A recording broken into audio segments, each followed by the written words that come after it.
Tory leadership candidate Rishi Sunak has said his rival Liz Truss's plans to cut taxes won't touch the sides of dealing with mounting living costs. Writing in The Sun, Mr Sunak said bolder action was needed to protect people from the worst of the winter, but Ms Truss's allies said tax cuts would put more money in people's pockets and did not rule out more help. The worsening state of the UK economy has become the main battleground in the Tory leadership contest. Both candidates said have put forward rival visions to deal with the economic fallout, with Ms Truss focusing on tax cuts and Mr Sunak on bringing down inflation. Ms Truss and Mr Sunak are vying for support from Conservative Party members to be elected the next Tory leader and British Prime Minister. Voting has started and the result is due to be announced on the 5th of September when Prime Minister Boris Johnson will leave office. Mr Johnson is back at work after a holiday, but despite calls to help those struggling with living costs, his spokesman said any new spending decisions would be a matter for the next Prime Minister. The spokesman said the PM would speak to Chancellor Nazim Zahawi to ensure cost of living support measures, including a £400 energy grant, would be on track to come into effect later in the year. Ms Truss has pledged a package of tax cuts worth £30 billion, which Mr Sunak has argued would increase inflation and only save lower earners £59 a year. Taking aim at Ms Truss's economic plans, Mr Sunak wrote in The Sun, "We need clear-eyed realism, not starry-eyed boosterism." Mr Sunak also accused Ms Truss of offering large businesses and the well-off a big bung, while leaving those who need more help out in the cold. Defending Ms Truss, supporter and former Northern Ireland Secretary Brendan Lewis told the BBC the best way to ease rising living costs was lowering the tax burden, not giving out handouts. He said he would not prejudge what would be in an emergency budget, which he has been promised by Ms Truss if she became Prime Minister. Mr Lewis said she's willing to do more to help people, but her focus is around doing it in a way that puts more money in people's pockets, creating a high-growth economy with higher wages, more people in work. The cost of living crisis will be one of the biggest issues facing the new Prime Minister when they take office. Liz Truss has faced pressure after saying at the weekend that she wanted to do things in a Conservative way, lowering the tax burden and not giving handouts. Low taxes and a small state are popular with many Conservative members who are choosing the next Prime Minister, but Ms Truss critics say her comments fail to acknowledge the extent of the problems many will face this winter. Her allies have spent the past 24 hours insisting she is not ruling out more direct support in an emergency budget if she becomes Prime Minister, but Rishi Sunak is not pulling any punches with his criticism this morning. He argues his rival's plans won't touch the sides. Mr Sunak is promising bolder action, but he has not yet set out a plan of what these would be. Over the weekend, Ms Truss came under fire from Mr Sunak's allies for suggesting in an interview with the Financial Times there would be no handouts to ease the financial burden on households. She told the Financial Times she would look at what could be done, adding, "The way I would do things is in a Conservative way of lowering the tax burden, not giving out handouts." Oliver Dowden, former Conservative Party chairman and supporter of Mr Sunak's candidacy, has said the precise nature of support offered by the former Chancellor would depend on the exact level of the energy cap when that is announced in due course. The energy price cap, the maximum amount suppliers can charge customers in England, Scotland and Wales for each unit of energy, will go up in October. Energy industry analyst Cornwall Insight estimated the typical domestic customer was likely to pay £3,358 a year from October. Meanwhile, the UK economy is expected to plunge into a year-long recession as inflation soars above 13% later this year, according to forecasts by the Bank of England. Mr Dowden told the BBC people could judge Mr Sunak by his record, and the former Chancellor would bring in direct support for people to help them with the cost of living. People are going back to cash to keep tighter control of their spending as living costs soar, according to new research by the Post Office. Post offices handled £801 million in personal cash withdrawals in July, the most since records began 5 years ago. That's up more than 20% from a year earlier. Natalie Seeney, chair of the Cash Action Group, said it showed people are literally counting the pennies as they grapple with rising prices. "It's absolutely because of the cost of living crisis," said Ms Seeney, who chaired the government's independent access to cash review. "People will be taking out cash and physically putting it into pots, saying this is what I have for bills, this is what I have for food, and this is what's left." Prices are currently rising faster than they have for 40 years. The increase in the cost of living is putting a squeeze on people's finances as incomes fail to keep up. In total, £3.32 billion in cash was deposited and withdrawn at post office counters in July, £100 million higher than in June. Personal cash withdrawals at £801 million were up almost 8% month on month and up more than 20% year on year. It is the highest amount since records began 5 years ago, and only the second time that personal cash withdrawals had exceeded £800 million.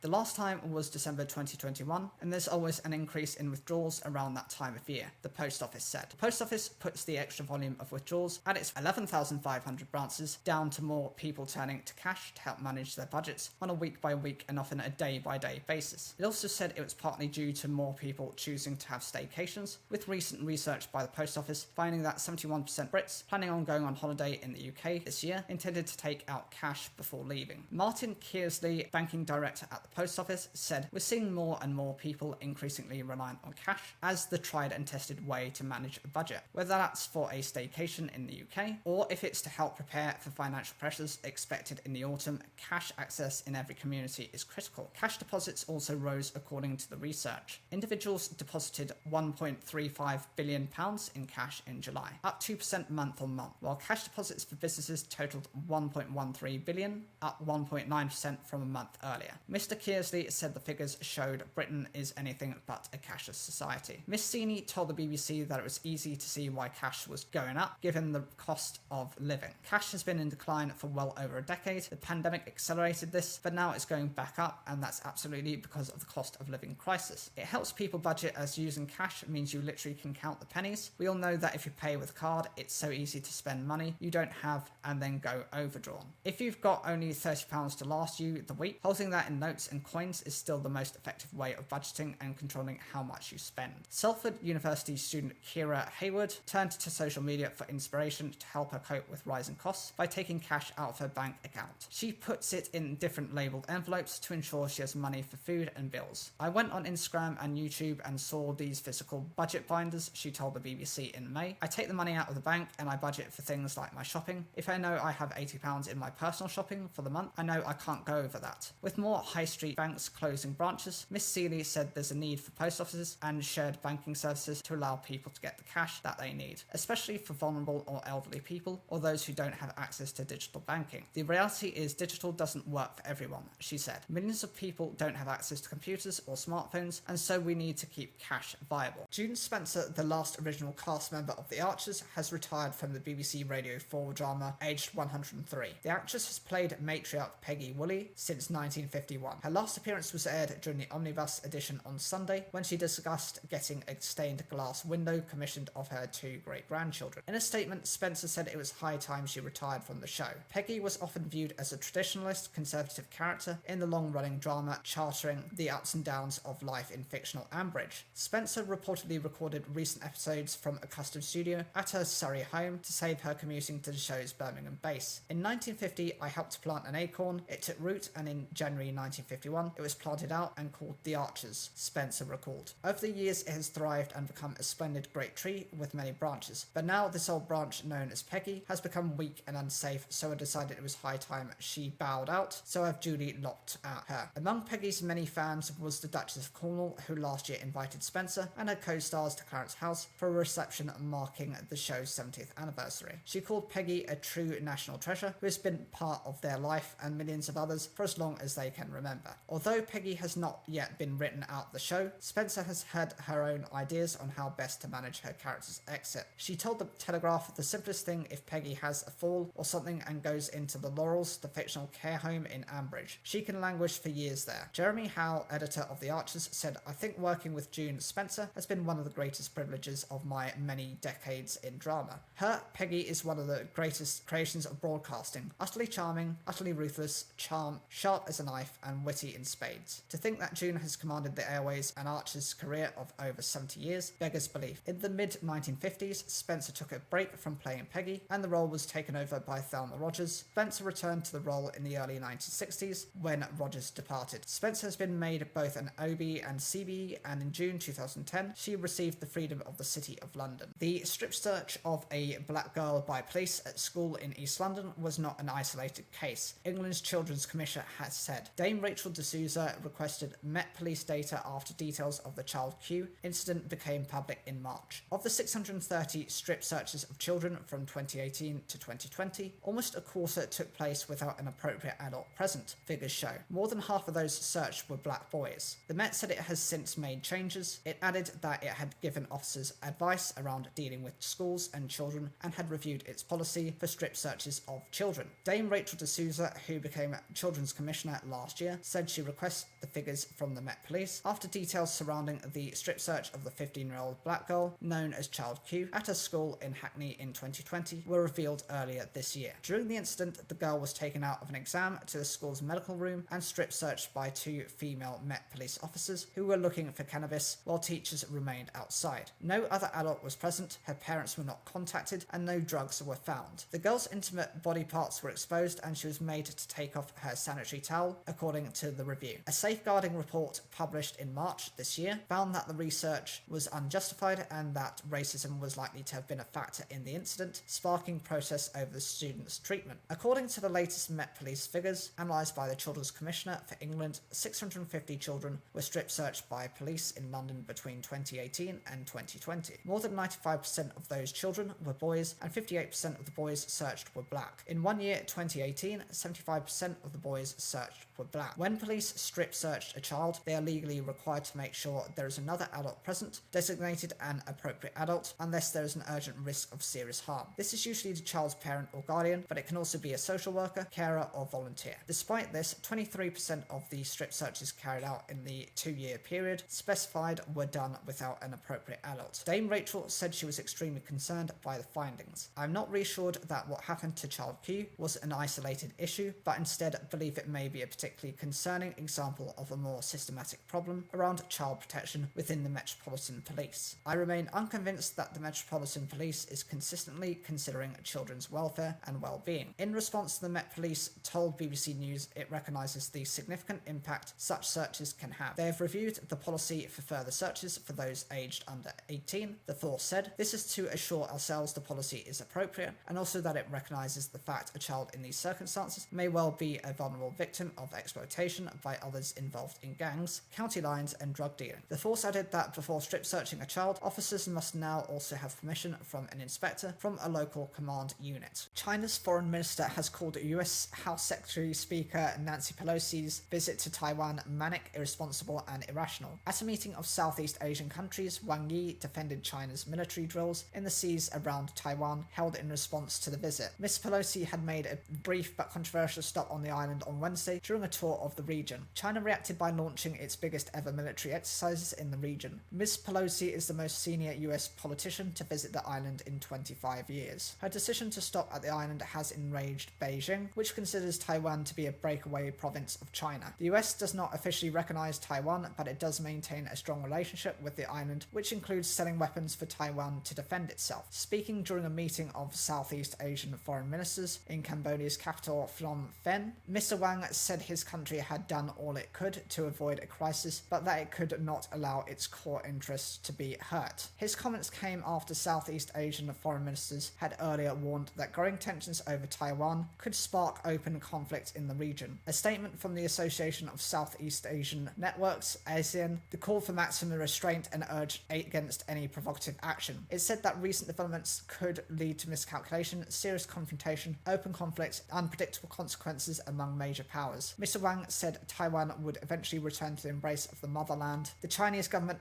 has threatened to eventually seize the island by force if other attempts at unification are unsuccessful. Russia, which maintains good relations with Beijing, said China had the sovereign right to hold the drills. The tension in the region and around Taiwan was provoked by the visit of Nancy Pelosi, Kremlin spokesman Dmitry Peskov said on Thursday. So what is the issues to do with China and Taiwan?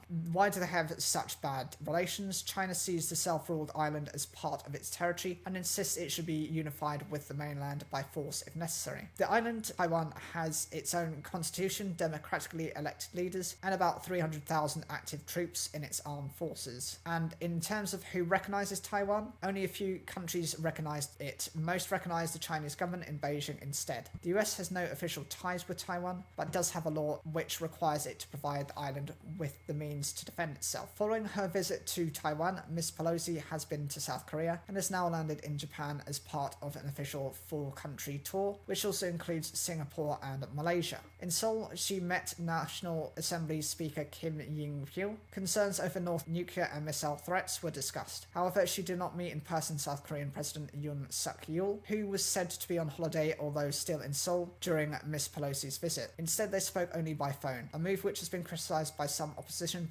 politicians and interpreted by analysts as an attempt not to antagonise China. Ms. Pelosi was expected to visit the heavily fortified border with with North Korea, known as the Demilitarized Zone, according to reports. 2 adults and 2 children have been rescued by firefighters after a burst water main left part of North London under several feet of water. The broken main on the corner of Hornsey Road and Tollington Road in Islington caused floods of up to 4 feet and created 2 sinkholes. About 50 properties have been damaged and multiple roads are closed, London Fire Brigade said. It said anyone affected by floodwater should move to a higher level. Thames Water said the main was shut at 11:05 British Standard Time and that water levels were quickly dropping. LFB said it first received calls just after 7 o'clock. Chris Stangroom from Kentish Town got stuck in traffic due to the huge flood. The 51-year-old who works in maintenance said he was on the main road from East London into Central London. There was a horrendous traffic not moving between at 7:10 and 7:30. Eventually you got to the front and there were a couple of fire crews there and a cordon across the road. People were just going back on themselves. It's the worst flood they've seen in London and they've been there for some years. The Sobble Leisure Centre is lower than the street level, so it looks like there was a metre or so of water outside. It's devastating for the local community. On the road there looked like 1 to 2 feet of water and it was everywhere, not just a little section. There's an estate on the left hand side of the road and the ground there all looked flooded. You could see where the water was coming up. Quite frankly, I've no idea how you tackle something like that. It's so huge and flooded that to even start digging up that ruptured area, you'd have to reduce water levels first. A staff member at the Tollington Arms, a pub located on the affected junction, was hoping the incident was resolved quickly. It happened about 7 a.m. and within minutes there was flooding like a tsunami, they said. The fire service were down very quickly and we hope, along with Thames Valley, they can get things back to normal as quickly as possible. It happened when the pub was shut, but as we get through the morning, it may impact us, but fingers crossed it gets sorted. We've got one eye on our cellar as that would be the first thing to get hit. Let's hope for a positive outcome. 10 fire engines and about 70 firefighters were sent to the scene. LFB Station Commander Matt Brown said the floodwater was affecting Hornsey Road, Tollington Road and our leisure centre. There is severe congestion in the area and multiple road closures are expected to be in place for some time, whilst our partners work to carry out repairs, he said. Firefighters used flood barriers to divert water and assist 2 adults and 2 children to safety. There were no reports of any injuries. A Thames Water spokesperson said, "We're sorry to customers experiencing lower pressure than normal or no water today due to a burst pipe. Our engineers were quickly on the scene this morning and have stopped the flow of water, which is now draining away. We're using temporary pumps to restore water pressure levels and most customers should have their water pressure return to normal this afternoon." 9 in 10 NHS dental practices across the UK are not accepting new adult patients for treatment under the health service, a BBC investigation has found. In a third of the UK's more than 200 council areas, we found no dentists taking on adult NHS patients, and 8 in 10 NHS practices are not taking on children. The Department of Health said it had made an extra £50 million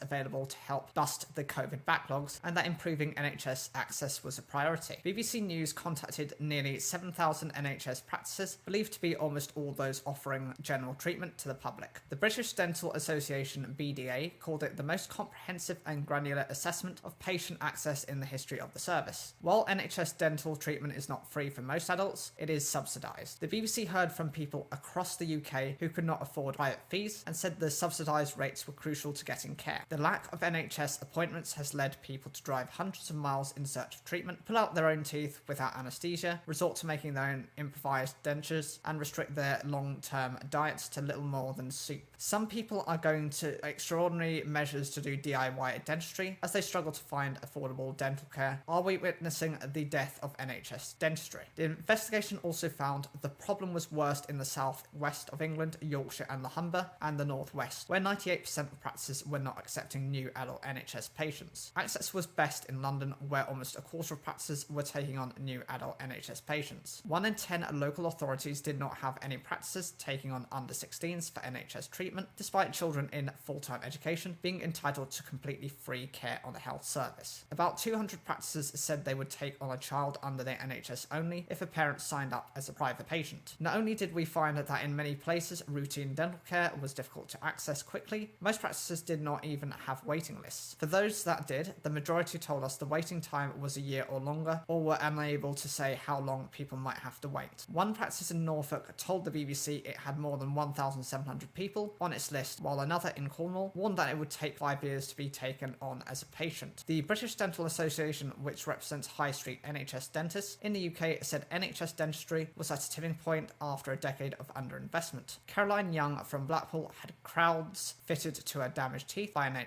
NHS dentist, but when her practice stopped treating patients on the health service 4 years ago, unable to find a new one. Almost every week she goes through the dentist in the phone book to ask whether they are taking on new patients. They've even called dental practices as far as 20 miles away in Preston. They've called all their local ones many times. They can't even get on the waiting list. Miss Young's crowns gradually fell out and she has now resorted to improvised solutions involving a form of plastic which she found on social media. It was supposed to be temporary, but my temporary became twice a week, said Miss Young. Dentists warn that those homemade dentures are not only a dangerous choking hazard, but also food traps that can lead to worse tooth decay and gum damage. There are times when I've tried to fit it and it's not worked, and I'll sit in floods of tears because I can't go out, she says. It's demoralising. I shouldn't feel that this holds me back, but it does. If I could afford private dentistry, I'd be there tomorrow. In Scotland, they have significantly better access to NHS dentistry for adults than the other UK nations, with 18% of practices taking on new health service patients. Wales, England and Northern Ireland had broadly similar rates of access at 7, 9 and 10% respectively. Among the areas where BBC News researchers could not find a single practice accepting new adult patients were Lancashire, Norfolk, Devon and Leeds. Most of the UK's NHS dentists are independent businesses and are not employed by the health service directly. If they fail to fulfil their NHS contract, the money that they've paid is taken back. NHS England said it had recently made changes to the dentistry contract and would support practices to improve access, including giving high-performing practices the opportunity to increase their activity and treat more patients. It said discussions on further changes were still ongoing. The Welsh Government also said it was working on reforming the dental system to improve access and quality of dental care. Wales announced in July that most adults would be offered dental checkups once a year instead of every 6 months. Meanwhile, the Scottish Government said more than 95% of the population of Scotland were registered with an NHS dentist, and it was in a position of relative strength in terms of workforce numbers and capacity. All the devolved governments pointed out that the coronavirus pandemic had affected the availability of NHS dental care. Northern Ireland's Department of Health said it was inevitable that access levels are not as favourable today as they were before COVID. Patients who are currently not registered with a health service dentist and wish to become registered may unfortunately have to contact multiple practices and consider travelling further than normal. Access to NHS dentistry has been a problem ever since the NHS health service was created. Free treatment ended in 1951, just 3 years after the NHS was formed because it was deemed unaffordable. Ever since, a subsidised system where some patients paid towards the cost has been in place. Alongside this, a strong private market has developed. An estimated 1 in 7 adults relies on it. It leaves dentists with a real choice about how much NHS work they do. Over recent years, NHS access has been getting harder. The current NHS contract in England and Wales, which dates back to 2006, is unpopular with dentists who feel unrewarded for the work they do. Austerity also squeezed budgets, and then the pandemic hit, creating a backlog of patients with worsening oral health. This combination of factors appears to have prompted more dentists to walk away. The numbers doing NHS work dropped by 10% last year. It's fair to say the difficulties patients are facing are unprecedented. The Dentists' Union blamed the current NHS contract for the lack of accessible dental care. There doesn't appear to be a commitment really from the Treasury to actually invest in dentistry, said BDA Chairman Eddie Crouch. Patients are having teeth removed because it's a cheaper option than actually saving the teeth. The whole system is set up for health inequalities, and that significantly needs a change. Many of my colleagues do not see enough emphasis on improving the situation in the short term. Paul Woodhouse, dentist and BDA board member,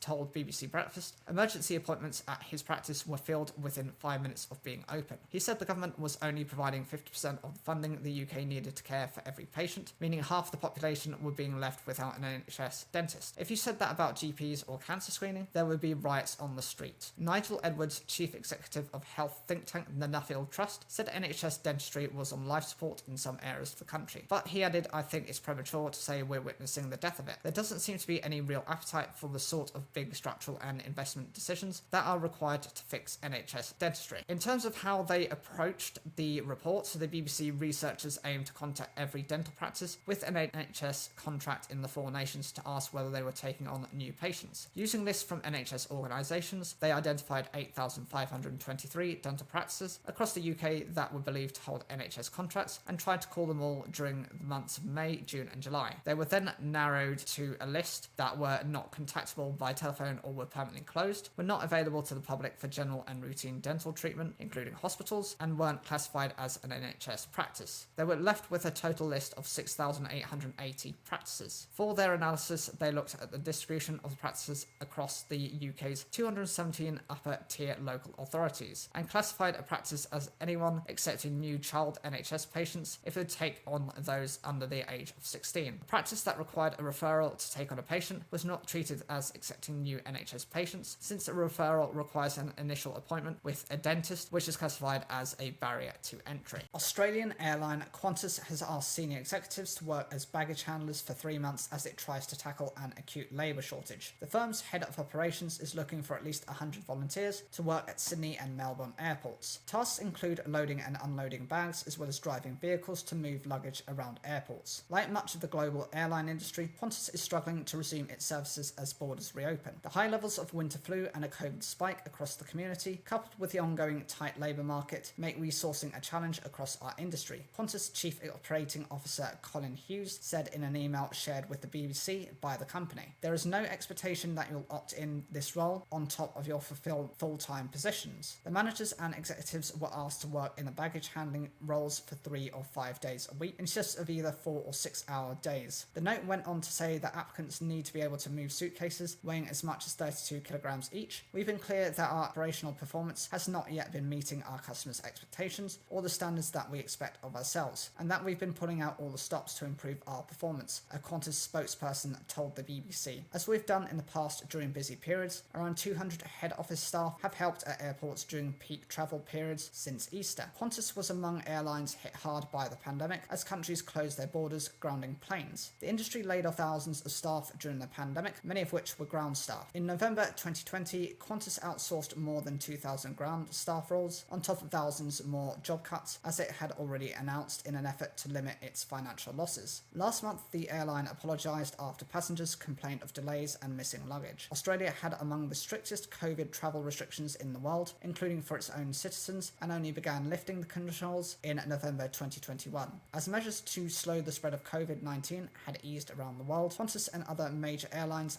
have struggled to resume services at the scale seen before the pandemic. UK airlines and airports have also faced staff shortages, leading to delays and cancellations during holiday periods. Shortages of baggage handlers have also been contributing to luggage piling up in terminals. Airports, including Heathrow, have put a cap on passenger numbers over the summer to help manage demand, leading to some airlines suspending ticket sales for certain routes. Indian automaker Tata Motors has agreed to buy a Ford manufacturing plant in the western state of Gujarat for 7.26 billion rupees or $91.5 million.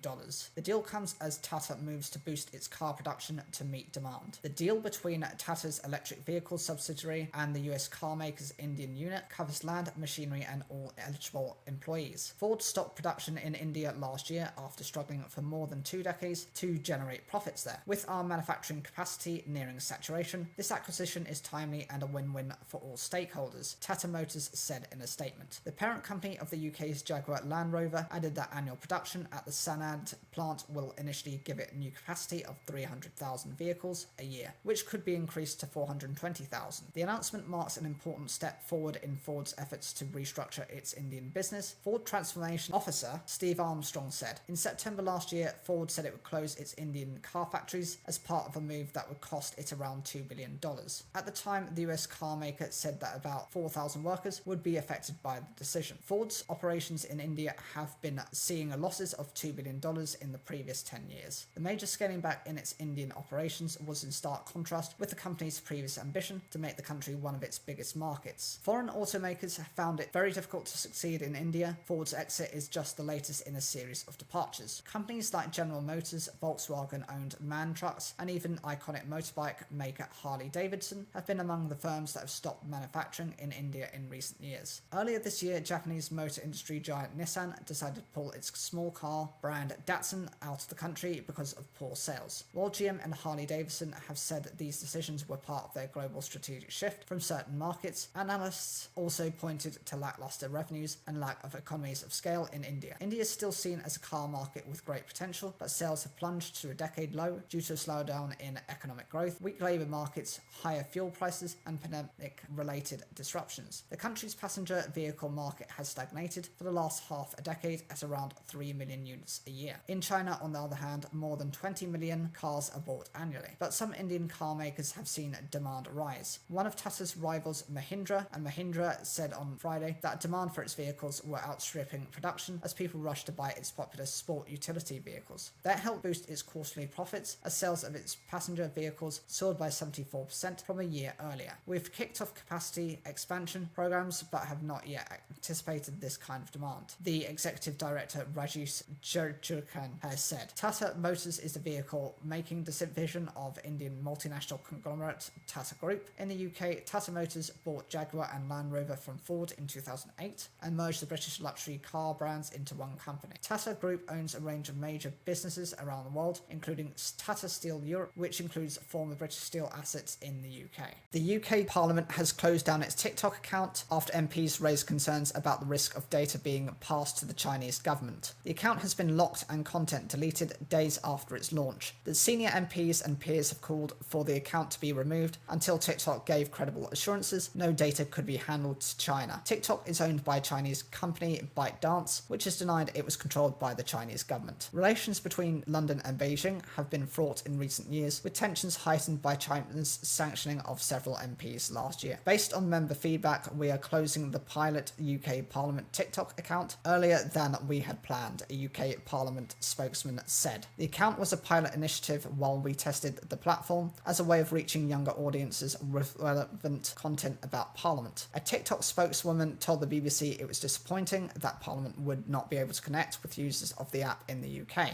Offering to reassure the MPs who raised concerns, the spokeswoman said TikTok would be willing to clarify inaccuracies about our platform. Peers and MPs, including former Conservative leader Sir Ian Duncan Smith and recent Tory leadership contender Tom Tugendhat, flagged those concerns in a letter to speakers of both houses of Parliament. In a letter, the peers and MPs who have been sanctioned by the Chinese government for speaking out about human rights abuses in the country said they were surprised and disappointed by Parliament's decision to set up this account. The letter said the data security risks associated with the app were considerable. TikTok executives were unable to reassure MPs that the company could prevent data transfer to ByteDance should the parent company make a request for it, the letter said. It added the prospect of Xi Jinping's government having access to personal data on our children's phones ought to be a cause of major concern. The BBC understands TikTok has written to all the peers and MPs who signed the letter, offering to meet them and explain their data protection processes. Last month, Theo Bertram, TikTok's Vice President for Government Relations and Public Policy in Europe, wrote to MP Darren Jones, the chairman of the Business, Energy and Industrial Strategy Committee. In a letter, Mr. Bertram said, "We have never been asked to provide TikTok user data to the Chinese government, nor would we if asked." Naz Ghani, one of the Tory MPs who expressed concerns about TikTok, welcomed the shutdown of Parliament's account on the app. In a tweet, she thanked the Speaker for standing up for our values and protecting our data, adding common sense prevails. Her tweet included a letter from the speakers who said they were not consulted on the plans for this pilot project. The perceived national security risks posed by Chinese tech is one of several issues straining the government's relations with Beijing. The decision to remove Huawei's 5G equipment from Britain's mobile network by 2027 prompted fears for a tit-for-tat economic war in 2020. Then last year, China sanctioned UK organisations and several MPs, including Sir Ian, over what it called the spreading of lies and disinformation about human rights abuses in Xinjiang province. TikTok's role in the UK's social media landscape was raised last month during the first one-on-one televised debate between Tory leadership candidates Rishi Sunak, the former Chancellor, and Foreign Secretary Liz Truss. BBC economics editor Faisal Islam asked Ms Truss, "Are you going to crack down on TikTok like some of your MPs have suggested?" In response, Ms Truss said, "We absolutely should be cracking down on those types of companies." In the debate, Ms Truss did not specify exactly what she meant by cracking down, but Ms Truss' campaign later told the BBC she wanted to do more to ensure critical technologies were not exported for use by authoritarian regimes and make sure that international firms abide by UK rules. Elsewhere, some countries, notably India and the United States, have sought to impose restrictions on TikTok. A 62-year-old French man survived for 16 hours at sea by using an air bubble inside his boat after it capsized. The 12-metre vessel, which had set sail from Portugal's capital Lisbon, sent out a distress signal late on Monday evening from the Atlantic Ocean. Spanish coast guards found the upturned boat, but the sea sea was too rough to rescue him, so the sailor had to wait until morning. The man's survival was verging on the impossible, said Coast Guard divers. His boat sent a distress signal at 8:23 p.m. local time on Monday, 14 nautical miles or 26 nautical kilometers from the Cisarges Islands near Spain's northwest Galicia region. A rescue ship carrying 5 divers as well as 3 helicopters set off to find and rescue the man, who has not yet been named. A diver was winched onto the ship's hull to seek signs of life, and the man responded by banging from inside. The sea was rough and the sun had gone down, so the rescue team attached buoyancy balloons to the boat to stop it from sinking and waited until morning. The next day, 2 divers swam under the boat to help the sailor out, who they found wearing a neoprene survival suit and submerged in water up to his knees. The man then jumped into the freezing water and swam under the boat towards the sea's surface. In a tweet, Spain's Maritime Safety and Rescue Society said, "Each life saved is our biggest reward." Vicente Cabello, a member of the Coast Guard's Special Operations Team, said the sailor got into the water of his own initiative. But Mr. Cabello added that divers helped pull the sailor out, as it was difficult for him to get out of his suit. He was airlifted by the rescue team and briefly taken to hospital for checks. People are being warned of the consequences of not paying their energy bills as a campaign to refuse payment gathers supporters. The Don't Pay group, which is demanding a reduction of bills to an affordable level, says more than 80,000 people have pledged to cancel their direct debit payments from the 1st of October. This is the date the price cap, the maximum amount suppliers can charge customers in England, Scotland and Wales for each unit of energy, increases. Analysts are forecasting the typical customer is likely to pay £3,358 a year from October, up from £1,971 a year in April. Don't Pay says millions of people won't be able to afford their energy bills this winter, and that its campaign is the only way to force the government and energy companies to take action. The group also says it won't take any action unless 1 million people sign up, and it is consulting extensively with legal and personal debt experts. Tony, a volunteer with Don't Pay, told BBC Radio 4's Broadcasting House that the sums don't add up anymore, adding, "I am quite frightened what's going to happen this winter." Tony said he's never been in a position where he can't pay a bill before. Whilst it's risky, the bigger risk is not to do anything at all. He added, "If we don't act this winter, it could be a case that the prices go up even further, and if we let them get away with it, I think we're going to be forced into more poverty and have more money taken off us." But charities have warned not paying energy bills can have serious financial consequences. So what happens if you don't pay your energy bills? If you don't agree a payment plan with your supplier, they might try to force you to have a prepayment meter installed. In very rare cases, if you haven't paid a bill after 28 days, you might be threatened with disconnection of your supply, but you'll normally be offered a meter instead. Your supplier must give you a chance to pay your debt through a plan first. If you've reached state pension age, your supplier can't disconnect you between the 1st of October and the 31st of March if either you live alone or you only live with other people who have reached state pension age or children under 18 years old. Your supplier could also pass your details to a debt collection agency, and there could be charges to cover the cost of this, according to debt charity Step Change. Many suppliers also charge extra fees for late payments, so this could be another additional cost. Paying by direct debit is normally the cheapest way to pay for electricity and gas, so if you cancel your direct debit, your bills will likely be higher. Finally, not paying bills could damage your credit ratings and make it harder to borrow money in the future. To make sure your bill is accurate, you need to take a reading from your gas and electricity meter and send it to your supplier. Direct debits are usually based on your estimated energy use for the year, and your supplier may be able to reduce your payments if the estimate is higher than the amount you are actually using. If you're struggling to afford your gas and electricity bills, Citizens Advice suggests contacting your supplier to come up with a payment plan. If you're on a prepayment meter and you can't afford to top up, you can get temporary credit from your supplier, but you have to pay this back. You may also be able to repay your debt directly from your benefits through the Fuel Direct scheme. The government has also announced a range of support to help people with energy bills, including £400 grant for all UK households from October. This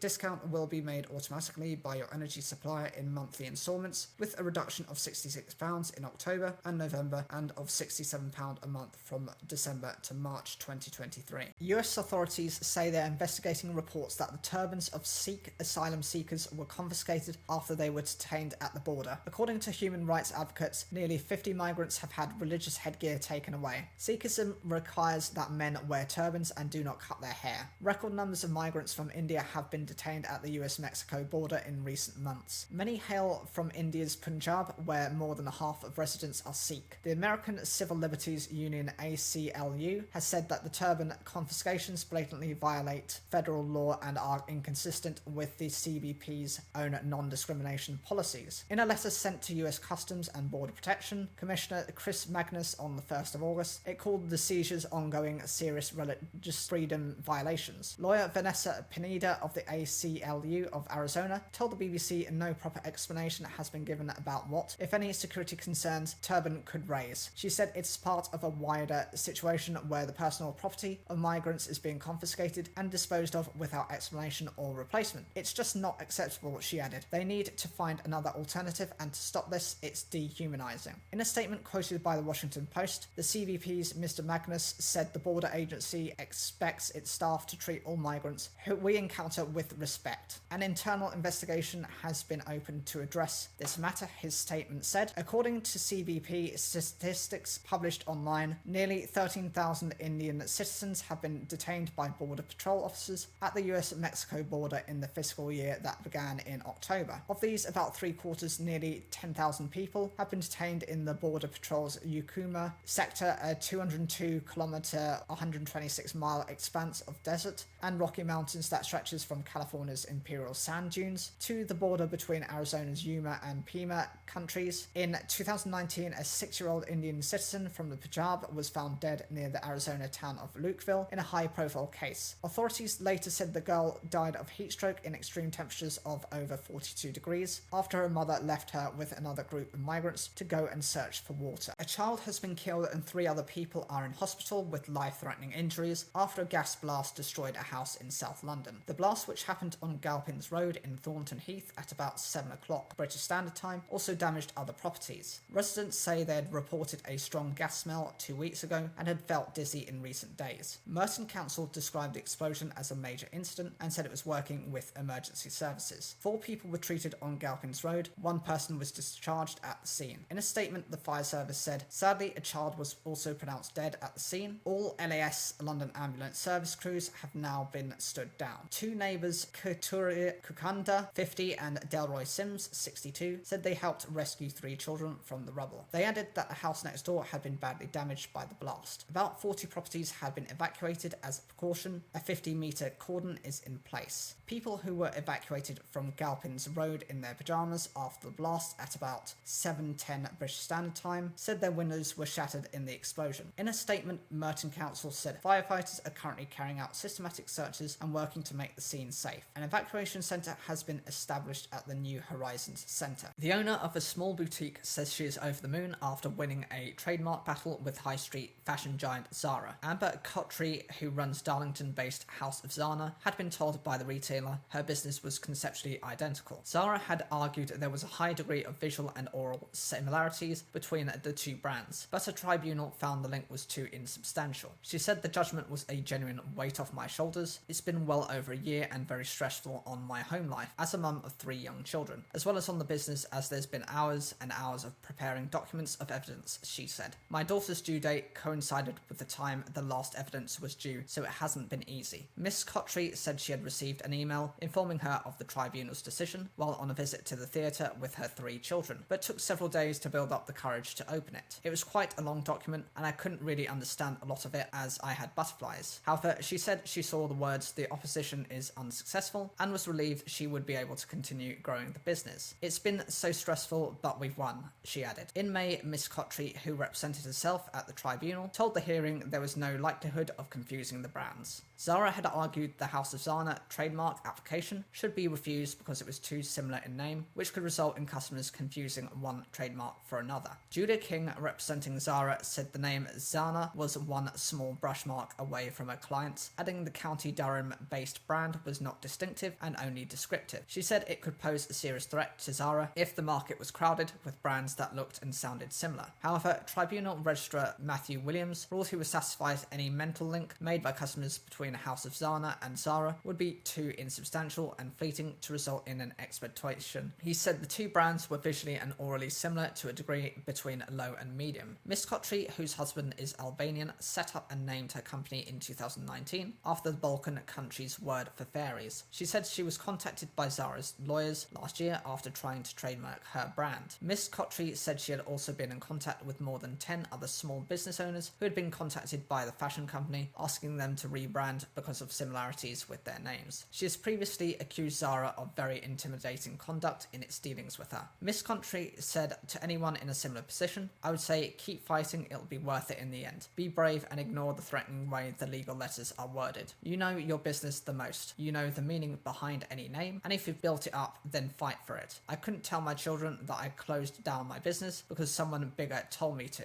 Inditex, the parent company of Zara, is one of the world's largest fashion distribution groups with 6,477 stores, including Bershka, Pull & Bear and Massimo Dutti. A Zara spokesperson said, "While we do not wish to comment on the judgment itself, we continue to wish Miss Cotry and her business success in the future." A sporting tradition going back decades is no more. BBC Radio 5 Live will stop broadcasting the classified football results at 5 p.m. on Saturdays. With the addition of the 5:30 p.m. live Premier League match to their coverage, Sports Report has been condensed into a shorter programme. The BBC said it would still offer goal updates throughout the day on air. The results have been read out by Charlotte Green since she took over from James Alexander Gordon in 2013. "We would like to thank everyone who has read the classified football results on 5 Live over the years." The corporation added that fans could also keep across the results on the BBC Sport website and Final Score on BBC One. The classified football results listed all football results across the English and Scottish leagues. Alexander Gordon, who died at the age of 78 in 2014, read the results for more than 40 years. Sports Report first ran on the BBC Light programme before moving to Network 3 and later BBC 2 before it found its permanent home on 5 Live in 1994. Green was a BBC Radio 4 news announcer before taking up the baton from Alexander Gordon in 2013. The results were preceded by its now famous theme tune. Not all fans and commentators were happy with the news. Chief football writer at the Times, Henry Winter, tweeted that the decision to scrap the service shows a lack of understanding fans. He also suggested that instead of dropping the classified results due to time constraints, 5 Live could drop one of their post-match manager interviews instead. Up the Clarets, a Burnley fan group, posted that it was tradition to tune into the results at 5 p.m. on a Saturday. Others, including sports reporter Charles Dagnall, pointed out that they listened in the car on the way back from the match, where you couldn't check your mobile phone. But others felt it was time to modernise. The Athletic's Adam Crafton asked how many actually tuned in, and rugby reporter Neil Treacy asked why it had taken people until Monday morning to realise the results had gone. The cost of living crisis is perhaps the biggest issue the next Prime Minister will face. When Liz Truss or Rishi Sunak get the keys to number 10 in just under a month, they will have to answer the question, what can the government do to help people struggling with rising bills as winter approaches? At the moment, the candidates are trying to appeal to 160,000 or so Conservative members who are choosing their next leader and our next Prime Minister. But as the wider electorate watches on, what have the candidates actually promised on the cost of living? Will they be forced to set out more details about what they are prepared to do? And what does Rishi Sunak's record tell us about his plans? But let's take the front runner first. The Liz Truss's big plan is an emergency budget as soon as she takes office. She wants to immediately reverse the rise in national insurance contributions and suspend the green levies on energy bills. Her allies say this will give people more money in their pockets, but the Foreign Secretary faced pressure over the weekend when she said she wanted to help people by reducing the tax burden and not giving handouts. Did that mean there would be no more payments to help with energy bills? Not quite. Miss Truss's team says she is not ruling anything in or out. She will say, look at what is needed and what is possible in her emergency budget. There is an important political context here. Lower taxes in a small state with fewer handouts are popular with many Tories. But what about the wider electorate? In particular, what about those former Labour voters who backed the Conservatives at the last election for the first time? There are also criticism that her tax cut plans will benefit the wealthy more than those on the breadline. Pensioners don't pay national insurance, nor do unemployed people or those earning under £12,500. They will feel the impact of rising bills more than most, but they won't feel the benefits of the tax cuts. The way national insurance works, the more you earn, the more a cut will benefit you. Some will ask, is that the best way of targeting support? Team Sunak don't think so. He hasn't pulled any punches in an article for the Sun newspaper, saying that Miss Truss's plans, including a plan to cancel an increase in corporation tax, are a big bung to large businesses and the well-off, leaving those who most need help out in the cold. He writes that bolder action is needed. So what is he planning in his first few weeks as Prime Minister? He has said he will scrap VAT on energy bills, but beyond that, he hasn't offered much in the way of specifics. Mr. Sunak supporters say it will depend on what happens with energy bills in the coming days. They have said he can be trusted based on his record as Chancellor. But remember, Mr. Sunak often faced a lot of pressure to act before he took decisions to help those on the lowest incomes. He was criticised after the spring statement earlier this year for not doing enough to help people with increasing prices. Many Tory MPs urged pushed him to act, and within weeks he announced further new cost of living support. Mr Sunak initially resisted Labour's calls for a windfall tax to help pay for help before eventually agreeing to one. He has also used furlough as an example of decisive action, but remember, he was criticised for being too slow to extend it towards the end of 2020. In fact, Mr Sunak resisted extending the scheme at first. And then there's this campaign. Mr Sunak has been criticised for saying he'll scrap VAT on energy bills, given that he didn't do it when he was in the Treasury. There are 4 weeks to go in this leadership contest. There will be pressure on both candidates to give more details on what they'll be doing to help with rising bills and to spell out how they'll be paying for it. An Afghan refugee who showed a natural talent for cricket on Andrew Flintoff's recent documentary has been granted asylum in the UK. Adnan had faced an anxious wait to find out his fate after arriving in Preston, Lancashire from Afghanistan in 2021. He was one of several boys taken under the former England's Star's wing in the BBC series, which he filmed just months after he arrived in the country. The 16-year-old said he was flying over the sky with happiness. "I'm so happy." Ashes legend Flintoff tweeted, "Adnan's got asylum. Massive thank you to you all. Can't stop smiling." The boy, who is living with foster parents Elaine and Barry, could not speak a word of English when he arrived. He had travelled from Afghanistan by foot, boat, truck and car. In Calais, he hid in an empty lorry and found his way to Preston, Elaine said. When he arrived here, he cut himself out of the lorry and handed himself in to the police. At first, Adnan spent the majority of his time in his room before surprising his foster parents when he started bowling golf balls into a golf driving net in their garden. He showed us immediately what a very talented cricketer he was and what a lovely human being, she said. Freddie Flintoff's Field of Dreams saw the former all-rounder return to his Preston roots to create a team from scratch, and among them was Adnan. Since the programme was broadcast, he has been stopped in the street, some even asking for photographs. "Nothing can stop me now from my professional career," he said. "I will work hard to reach this level professionally, and I'm really happy to live in Lancashire." Former Labour Prime Minister Gordon Brown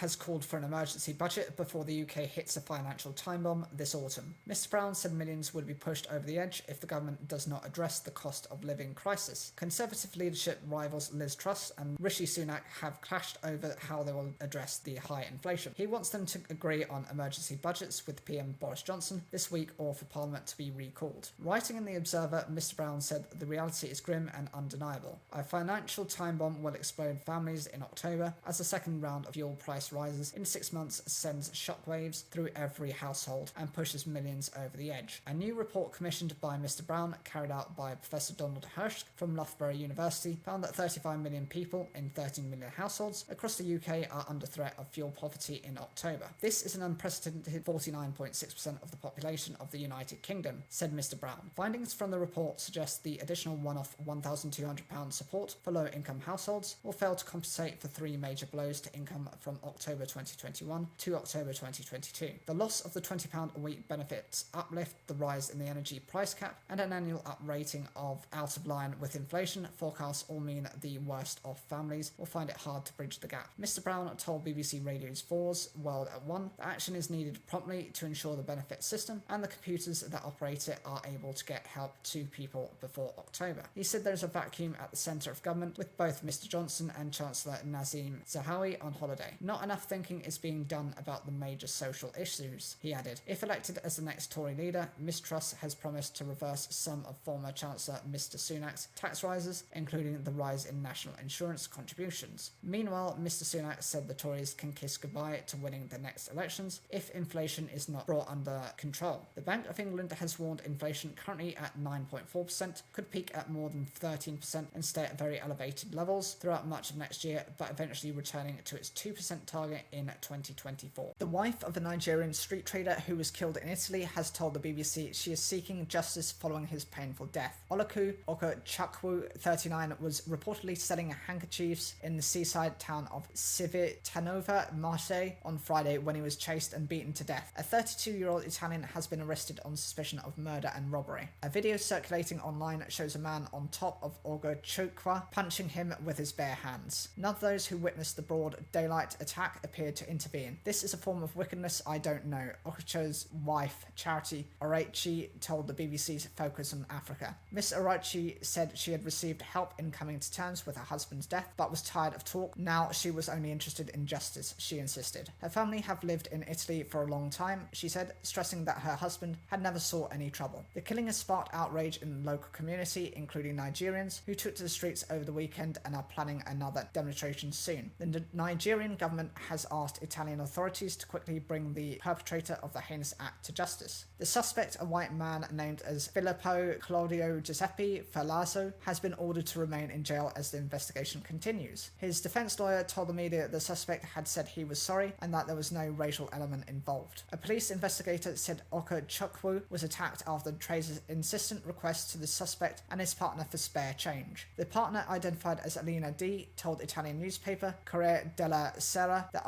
Chukwu had touched her arm, but that did not bother her. Ms. Arachi now wants to see the suspect face to face to understand why he killed her husband, the family's lawyer told the Associated Press. The first grain shipped to depart Ukraine since Russia invaded has been cleared to leave Turkish waters for its destination in Lebanon. A team of officials from Russia, Ukraine, Turkey and the UN inspected the Razoni's cargo of 26,000 tons of corn and its crew. The UN said the ship was free to leave for Lebanon on Wednesday. Russia said blockading Ukraine's ports since it invaded in February, intensifying global food shortages. Under a deal brokered by Turkey and the UN last month, which set up a joint coordination centre to oversee exports, both sides agreed shipments could resume. The Razoni, which left the Ukrainian port of Odessa on Monday, is bound for the Lebanese port of Tripoli. The team carried out a 3-hour inspection and confirmed that crew and cargo are as authorised and consistent with the information the JCC received before the vessel sailed from Odessa, the UN said on Wednesday. The joint inspection team had the opportunity to discuss with the crew and gain valuable information on the vessel's journey along the maritime humanitarian corridor in the Black Sea that was agreed by the JCC. The JCC will use this voyage in its ongoing work on fine-tuning procedures and processes to enable the continuation of safe passage of commercial vessels across the Black Sea under the initiative. Ukraine has said its naval vessels will guide cargo ships through waters that have been mined. Ukrainian President Volodymyr Zelensky has said he wants to see grain exports to become regular again. In addition to easing food shortages elsewhere, he said he hoped exports would encourage Ukrainian farmers to sow seeds for next season. Ukrainian authorities said there are 17 other grain ships waiting to leave the country's Black Sea ports once the Razoni completes its voyage safely. The deal between Russia and Ukraine, brokered at the end of July after 2 months of negotiations, was called into doubt when Russia launched 2 missiles at the port of Odessa, less than 24 hours after the agreement was announced. Trust is low on both sides, but if kept to, the deal is set to last 120 days and can be renewed if both parties agree. Russia and Ukraine jointly account for nearly a third of global wheat exports. For Taiwan, the trip by Nancy Pelosi is about support, but also to do with legitimacy. Taiwan needs American support, military and otherwise, but it craves legitimacy. It craves recognition that this is not some renegade province, as Beijing calls it, but a proud country with its own democratic government and a determination to keep it that way. That is why a visit by the Speaker of the US House of Representatives means so much. America is what Taiwan looks up to, not China. You can see it in the excited way Miss Pelosi's arrival here is being reported on Taiwan's many TV news channels. They have been studying everything from the colour of her outfits to the height of her heels, very high for an 82-year-old apparently, and the fact that she looked like Audrey Hepburn in that photo of her with President John F. Kennedy back in 1961. There is a full-on Pelosi love fest happening in Taipei, the island's capital. Crowds gathered early outside Taiwan's parliament on Wednesday, hoping to get a glimpse of Miss Pelosi. As she came out, almost everyone there brushed off worries that China might retaliate. We're used to the threats from China, a female banker told us. In the long run, this trip will be good for the development of US-Taiwan relations. China is bluffing, said a 70-year-old man. It may retaliate in the short term, but if Beijing overreacts, it will be punished by the United States. China shouldn't bully Taiwan like this, a 50-year-old housewife told US. If China continues like this, it will only alienate more countries. But to China, this trip is anything but normal. To Beijing, it is an outrageous breach of diplomatic norms. When President Jimmy Carter recognized the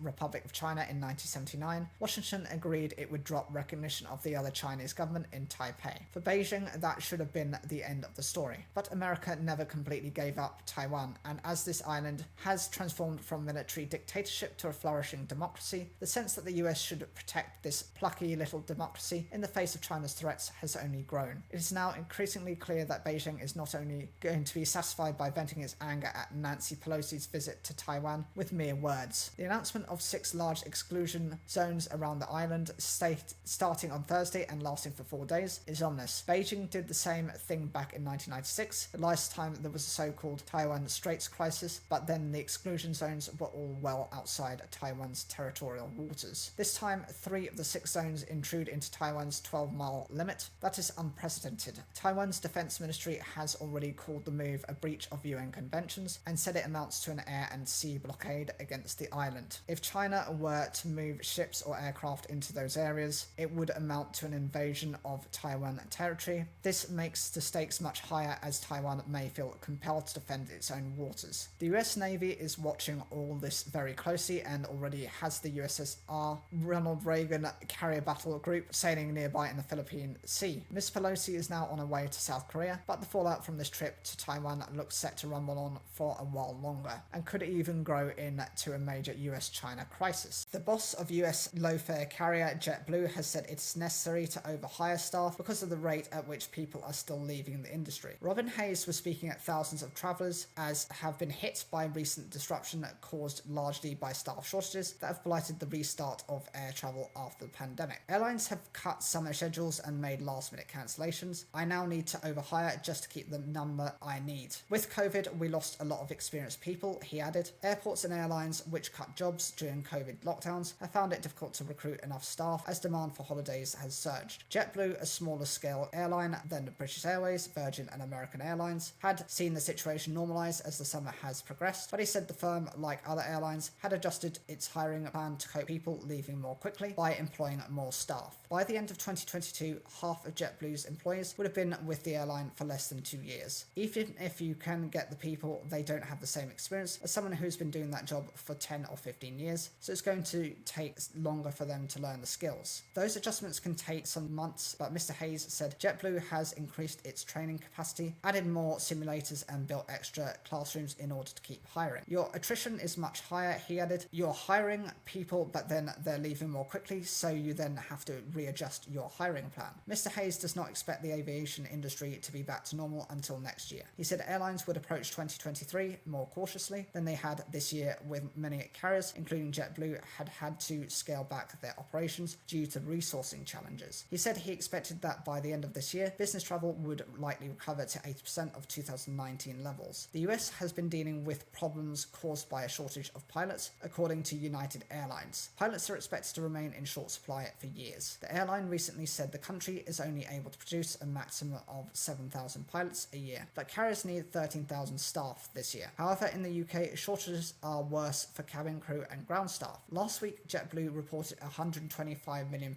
loss for April to the end of June, but Mr. Hayes says he believes the company will return to profit in the July to September period. By the end of October, JetBlue will have increased the number of flights it operates between the UK and US from 1 to 5 a day. It comes a year after JetBlue entered the transatlantic market with its first daily service between New York and London Heathrow, and it now also runs a new daily service between Boston and London Gatwick. Mr. Hayes said he expected ticket prices to go down slightly as JetFuel begins to retreat from its high prices. He said JetBlue had been only slightly affected by the Heathrow flight cap, which saw the airport limit the number of passengers who could depart each day to 100,000 over the peak summer months, 4,000 fewer than current levels. The move prompted JetBlue to halt ticket sales a couple of times, although this has not been a major impact on its operations. The NHS in England cannot wait for a new Prime Minister to be in post to tackle the emergency crisis it faces, the Health Secretary has warned. Steve Barclay said hospitals could see very serious challenges coming down the track in the autumn and winter from flu and another COVID wave. Speaking to the Daily Telegraph, he said he was preparing for reasonable worst-case scenarios. Decisions, including hiring staff from overseas, could not be delayed, he said. Mr. Barclay, who was appointed to his first post following the resignation of Sajid Javid in July, said he has been working to accelerate contingency plans, and the Department of Health was in a real sprint to get ready for September. He said he had asked civil servants to work at pace on proposals to significantly increase international recruitment. Mr. Barclay said hiring more foreign nurses, help in social care might relieve pressures on hospital beds by speeding up discharge times. Foreign recruitment has already risen markedly since a cap on visa numbers for foreign doctors and nurses was lifted 4 years ago, and a health and care worker visa was created during the pandemic. However, a recent report by MPs concluded the large number of unfilled NHS job vacancies, about 110,000 in total, was posing a serious risk to patient safety. Mr. Barclay said obviously those pressures can come in different forms. It might be you get a bad flu, it may be COVID rates are higher than we would expect or like. There's an urgency to prepare, particularly in areas where there's a long lead time. The decisions need to happen now and not wait until the autumn, by which which time those lead times would put the solution at too late a stage. A number of big policy decisions have been put on hold until the autumn, when a new Prime Minister will be in place. Opposition parties have accused ministers of giving up on governing, while Conservative MPs battle it out to replace Boris Johnson as Prime Minister. Either Foreign Secretary Liz Truss or former Chancellor Rishi Sunak will be named Tory party leader and Prime Minister after a runoff vote among Tory party voters. Voting has started and the result is due to be announced on the 5th of September. The US Senate has approved a bill that includes £305 billion for climate action, the largest investment in America's history. The authors of the Inflation Reduction Act say it will cut the country's carbon emissions by 40% by 2030. Some households could receive up to $7,500 in tax credit to buy an electric car and $4,000 for a used car. The bill, a key plank of President Joe Biden's agenda, will now be sent to the Democrat-controlled House. It is expected to be back there as soon as this week before it can be signed into law by Mr. Biden. With the midterm elections just 3 months away, the bill's passage will be seen as a boost for the Democrats. As well as climate measures, the sprawling package also includes provisions that its supporters say will lower healthcare costs and increase taxes on large corporations. It is, however, a scaled-back version of a prior bill that was blocked by 2 Democrat senators who shared Republican concerns about its costs. The action on climate comes as the US experiences a wave of extreme weather, including a recent heatwave as well as deadly flooding in Kentucky that left dozens dead. President Biden is expected to visit flood-damaged areas of the state on Monday. Many factors contribute to flooding, but a warming atmosphere caused by climate change makes extreme rainfall more likely. The world has already warmed by about 1.1 Celsius since the industrial era began, and temperatures will keep rising unless governments around the world make steep cuts to emissions. After a marathon overnight session, Democrats cried with joy and pumped their fists in the air after the bill, a product of 18 months of intense wrangling, was passed in the Senate. Democrats negotiated among themselves for months to ensure the package, totaling more than $700 billion, received the support of every one of the party's 50 senators, which it required alongside Vice President Kamala Harris's tie-breaking vote to pass the Senate. The resulting compromise is a significantly scaled-down version of a far more expensive measure that many Democrats had hoped to approve last year. Democratic Senate Majority Leader Chuck Schumer said after more than a year of hard work, the Senate is making history. To Americans who've lost faith that Congress can do big things, this bill is for you. Senator Brian Schatz, a Democrat from Hawaii, reportedly cried tears of joy as he left the chamber. "Now I can look my kid in the eye and say we're really doing something about the climate," he said, according to the New York Times. Some Republicans have said they will try to stall or block the progress of the bill, which also includes £64 billion for healthcare. Florida's Republican Senator Marco Rubio argued the bill was out of touch as it did not help to lower prices for working people or keep criminals in jail, things working people in this country care about. On Saturday, Congress debated a revised version of the bill after compromises on the more ambitious original plan were agreed with 2 Democratic holdouts, Senators Joe Manchin of West Virginia and Kristen Sinema of Arizona. Mr. Manchin had feared the original bill would have exacerbated inflation. Industry measures in the bill include tax credits for clean energy development that will help with high upfront costs. A new $27 billion clean energy technology accelerator will be created to help advance renewable technologies. There will also be £60 billion given to communities that have suffered the most from fossil fuel pollution. President Biden, who has called the bill historic, has pledged to return the US to the international stage on climate action. In April last year, he pledged to slash US greenhouse gas emissions by at least 50% by 2030. Last month, he announced $2.2 billion to help build infrastructure that can withstand extreme weather and natural disasters. This isn't the all-singing, all-dancing climate mega bill Joe Biden promised when he became president, but if it passes, it will be the most ambitious action the US has taken to try to stop the planet overheating. And the indirect impact could be even more consequential. President Biden's climate envoy, Senator John Kerry, has been tireless in his efforts to persuade other countries to raise their ambitions on climate change. But the US faced a credibility gap. "You can't preach temperance from a bar stool," is how one Democratic senator put it. What it means is you can't ask India, China, or Brazil to cut emissions unless you are prepared to do the same. That's still a very big ask, and things are particularly strained with China right now. Beijing said it is halting cooperation over climate change following a senior Democrat Nancy Pelosi's recent trip to Taiwan. But with the US leading by example, the hope is that the international efforts to tackle global warming will be revitalized.